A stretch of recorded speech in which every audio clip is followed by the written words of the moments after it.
ಯಾಕೆ ನಾನು ಇವತ್ತು ಶಾಸಕ, ನಾನು ಈ ಕಾರ್ಯಕ್ರಮ ಮಾಡ್ತಾಯಿದ್ದೀನಿ. ಪೊಲೀಸ್ನವರು ಗೊತ್ತಿದೆ, ಇಲ್ಲಿಗೆ ಬೇಕಾದಂಥ ಸೆಕ್ಯೂರಿಟಿ ಕೊಡಬೇಕಾಗಿರೋದು ಪೊಲೀಸವ್ರ ಕರ್ತವ್ಯ.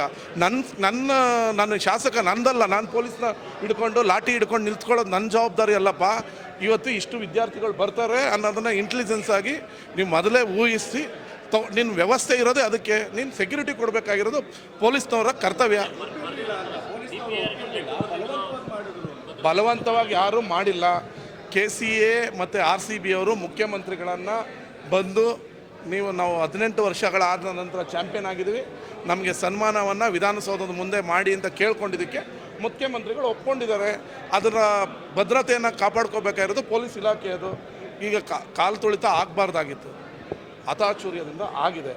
ಯಾರ್ಯಾರು ನೆಗ್ಸಲಿಟ್ ಅದನ್ನು ನಿರ್ಲಕ್ಷ್ಯ ಮಾಡಿದಾರೋ ಇಲ್ಲವಾ ಕರ್ತವ್ಯ ಲೋಪ ಆಗಿದೆ, ಅದಕ್ಕೆ ಸರ್ಕಾರ ಈಗ ಆಲ್ರೆಡಿ ಕ್ರಮ ಕೈಗೊಂಡಿದೆ.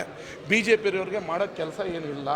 ಅವ್ರು ಬೆಳಗ್ಗೆ ಇದ್ದರೆ ರಾಜ್ಕುಮಾರ್ ಸತ್ತಾಗ ನೀವ್ಯಾರು ನೋಡಿದ್ರೋ ಇಲ್ವ, ನಾನು ನನ್ನ ಕಣ್ಮುಂದೆ ನೋಡಿದ್ದೀನಿ.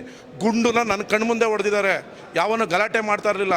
ರಾಜ್ಕುಮಾರ್ ಹೆಣ ನೋಡೋಕ್ಕೆ ಹೋದವ್ರಿಗೆ ಗುಂಡನ್ನು ನನ್ನ ಕಣ್ಮುಂದೆ ನನ್ನ ಕಣ್ಣಲ್ಲಿ 4 ಹೆಣನ ನೋಡಿದ್ದೀನಿ. ಸುಮ್ಮನೆ ಮಾತಾಡೋದಲ್ಲ. ಅವತ್ತು ಯಾಕಿರಲಿಲ್ವ ಪೊಲೀಸ್ ವೈಫಲ್ಯ? ಅವತ್ತಾಗಿರಲಿಲ್ವ? ಯಾಕೆ ಅಭಿಮಾನಿಗಳಿಗೆ ಗುಂಡೊಡೆದ್ರು?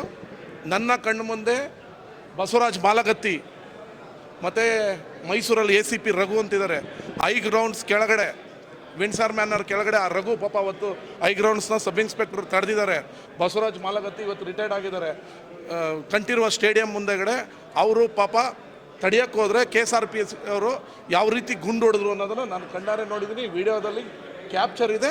ಅವತ್ತು ಕುಮಾರಸ್ವಾಮಿ ಅವ್ರಿಗೆ ನೆನಪಿರಲಿಲ್ವಾ ಸೆಕ್ಯೂರಿಟಿ ಕೊಡಬೇಕಂತ? ಏನು ಕ್ಲಾರಿಫೈ? ನಿಮ್ಮ ಕಾಲದಲ್ಲಿ ಗುಂಡು ಹೊಡೆದ್ರೆ ಗುಂಡು, ನಮ್ಮ ಕಾಲದಲ್ಲಿ ನೋಡ್ರಿ RCB ಅವರು ಇವತ್ತೇ ಬರ್ತೀನಿ ಅಂತ ನಾವೇನು, ನಮ್ಮ ಸರ್ಕಾರ ಏನು ಮಾಡೋಕ್ಕಾಗತ್ತೆ?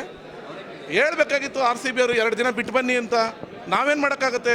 ಇವತ್ತೇ ಬರ್ತೀವಿ ಅಂತ ವಿಶೇಷ ವಿಮಾನ ತೊಗೊಂಡು ಬಂದಮೇಲೆ ಅಟ್ಲೀಸ್ಟ್ ಜವಾಬ್ದಾರಿ ಸ್ಥಾನದಲ್ಲಿದ್ದಂಥ ನಮ್ಮ DCM ಅವರು ಎಲ್ಲೂ ಅಚಾತುರ್ಯ ಆಗಬಾರ್ದು ಅಂತೇಳಿ HL ವಿಮಾನ ನಿಲ್ದಾಣಕ್ಕೆ ಹೋಗಿ ಅವ್ರನ್ನ ರಿಸೀವ್ ಮಾಡಿದ್ದಾರೆ, ಕರ್ಕೊಂಬಂದಿದ್ದಾರೆ.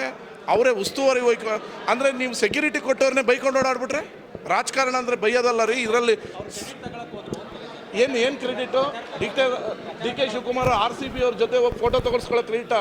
ಈ ರಾಜ್ಯದ 7 ಕೋಟಿ ಜನ ಅವರ ಮತ್ತು ಸಿದ್ದರಾಮಯ್ಯ ಅವರ ನಾಯಕತ್ವವನ್ನು ನಂಬಿ ಓಟ್ ಹಾಕಿದರೆ 138 ಸ್ಥಾನ ಬಂದಿದೆ. RCB ಅವ್ರ ಜೊತೆ ಫೋಟೋ ತಗೊಳ್ಳೋದಕ್ಕೆ DK ಶಿವಕುಮಾರ್ಗೇನು ಶೋಕಿನಾ? ಏನು BJPಯವ್ರಿಗೇನು ಮಾನ ಮರ್ಯಾದೆ ಇಲ್ವಾ? ಏನು ಮಾತಾಡ್ತಾರೆ? ಏನು ಕ್ರಿಕೆಟ್ ಅವ್ರ ಜೊತೆ ಹೋಗ್ಬಿಟ್ಟು ಫೋಟೋ ತೆಗೆಸ್ಕೊಳ್ಳೋಕೆ ಶೋಕಿ ಮಾಡೋಕ್ಕೆ ಹೋಗಿದ್ರ? ಸೆಕ್ಯೂರಿಟಿ ಕೊಡಬೇಕು ಅಂತ ಕನಕಪುರದಲ್ಲಿದ್ದವರು ಈ ಥರ ಅಚಾತುರ್ಯ ಏನಾದರೂ ಆಗಬಾರ್ದು ಅಂತೇಳಿ ಹೋಗಿದ್ದಾರೆ, ನಿಂತಿದ್ದಾರೆ.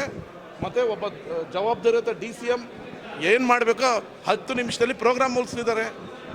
ಇದನ್ನೆಲ್ಲ BJPಯವರು ಈಗ ರಾಜಕೀಯ ಮಾಡ್ಕೊಂಡು ಏನು ರಿಟ್ವೀಟ್ ಮಾಡಿದರು? BJPಯವರು ಅವತ್ತು ಏನು ಮಾಡಿದರು?